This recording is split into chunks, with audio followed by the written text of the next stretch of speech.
ये चाल चरित्र और चेहरा को दर्शाती है। यही पूर्व से वो करते रहे हैं या वर्तमान में ये कर रहे हैं, दोनों ये प्रक्रिया चलते रही है। हमारी कमी है कि हमने उनको लेट पकड़ा है। मक्कारी का आलम ये है कि महाराष्ट्र में पहले उन्होंने वोट बढ़ाए, अब इधर उन्होंने रिवर्स पॉलिटिक्स की है कि वोट बैंक जो है वो कांग्रेस की जो जन समर्थन है, तो उन वोटों को कैसे काटा जाए। जीवित आदमी को उन्होंने मृत घोषित कर दिया, अपने हिसाब से उन्होंने वो कर दिया। वो इलेक्शन कमीशन कोई डाटा रिलीज करने को तैयार नहीं है। मतलब भयावहता ये है कि आदमी जीवित बैठा हुआ उसको मरा घोषित कर दिया। संविधान ने हमें एक वोट देने का अधिकार दिया, जिसकी वजह से हम सरकार चुनते हैं। लोकतांत्रिक प्रक्रिया में यह खूबसूरती है कि जनता जो भी नेता वोट चोरी कैसे हो रही है? वोट चोरी के पांच छह तरीके के इनके हथकंडे हैं। एक तो पहले ऐड ऑन कर दिया जाए चीज़ों को एक्स्ट्रा करके, जो कई प्रदेश में करते रहे। यहाँ पर बिहार में इन्होंने जो विपक्ष के समर्थक लोग हैं उनके वोटों को काट दिया, किसी को मृत घोषित कर दिया, किसी को पलायन कि भाई वो जा चुके हैं यहाँ से, है ना। इस तरह की ये प्रक्रिया अपना रहे हैं। किसी में कई शिक्षा का अभाव है, चूंकि ये प्रदेश कई अच्छे शिक्षित लोग निकले हैं और निकलती हैं प्रतिभाएं, लेकिन वास्तविकता में देखा जाए तो 80-90% जनसंख्या अशिक्षित है। तो उसका लाभ लेकर, उनकी अशिक्षा का लाभ लेकर इन्होंने उनके वोट को काट दिया। अब उनके अंदर डर और भय इतना है कि खुलकर वो जनता से और किसी नेता से और समाज सेवी से बोल नहीं सकते कि भाई हमारा वोट कटा है। इस यात्रा का असर क्या पड़ेगा जमीन पर? इस नेता का एक असर है कि आदरणीय जननायक श्री राहुल गांधी जी ने एक संकल्प लिया है देश के हित के लिए, देश के जनता के हितों की रक्षा के लिए।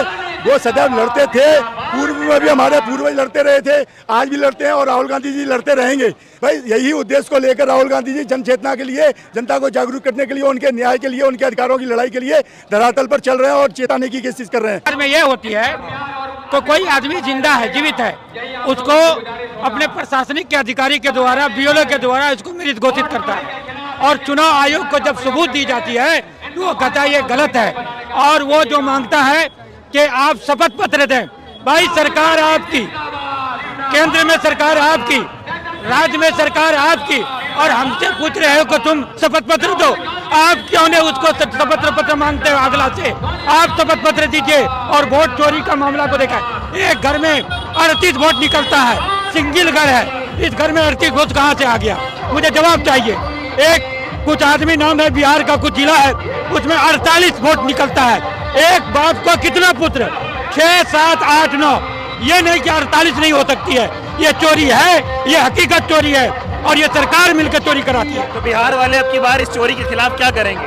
बिहार वाले चोरी का परिणाम जो उसको टाइमिंग दिया गया है चुनाव आयोग को, आप इसको सही करके, जो आधार कार्ड है, आधार कार्ड के द्वारा आपने एचआर को सही कीजिए और वोट का अधिकार जनता को दीजिए। राहुल गांधी ये जो यात्रा निकाल रहे हैं, इसका जमीन पर कैसा असर है? जमीन पर वो आदमी सोया पड़ा हुआ था, देहात है, शहर है, बाजार है, अनपढ़ है, जाहिल है, उन लोगों को जगाने का काम किया है। अभी वो घर जाएंगे और बीएलओ से पूछेंगे कि मेरा वोटर लिस्ट में नाम है या नहीं है, मेरा नाम है या नहीं है, कहाँ गया मेरा नाम? अगर तुमने कहा तुम्ही को पीटेंगे, और ये जमीन पर आकर दिखेगा और वो वोट टूटेगा, जनता वोट डालेगी और इसका परिणाम अच्छा आएगा। मोदी रहेंगे, चले जाएंगे? मोदी चले जाएंगे। क्यों? इसलिए वो वोट चोर है, गद्दी चोर है। आज उपराष्ट्रपति को उसने क्यों हटाया? उसका समय रहते हुए उसको क्यों हटाया? उसका कुछ कमी है जो उसका पोल खुलने के लिए वाले थे। मोदी कह रहे विकास में काम बहुत किए। कभी काम नहीं किया है, मैं वो बता दे। 2 करोड़ का रोजगार उसने दिया, शिक्षा में सुधार किया, 15-15 लाख टका दिया, जनता का कोई काम किया?